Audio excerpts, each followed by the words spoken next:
hope that I am not one of the journalists. Identify yourself, please. Yes, I'm sorry. I'm Elizabeth Dickinson. I am with Foreign Policy Magazine now, but I believe we knew each other sort of briefly when I worked for The Economist in Nigeria. So I hope I'm not guilty of your charges.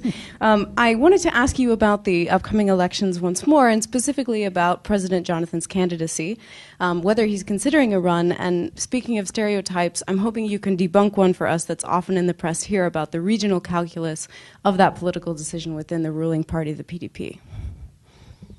I think the debate has been taken out of proportion. The issue of zoning, which is what we call it, where the political offices are rotated between zones in the country. Nigeria has been divided up into 6 zones, and this is not constitutional. This was an expedient process to try and create inclusion in the political process. And it's only within the ruling political party, the PDP.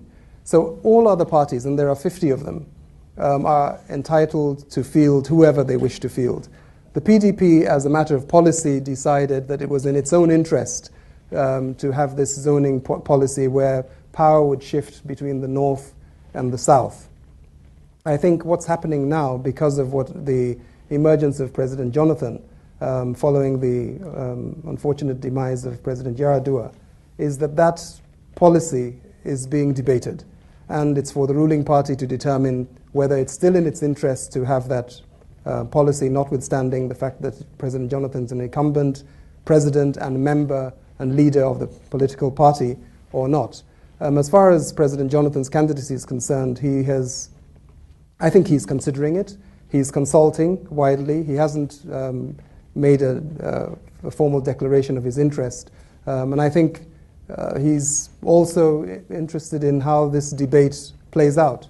So I think that's where we are.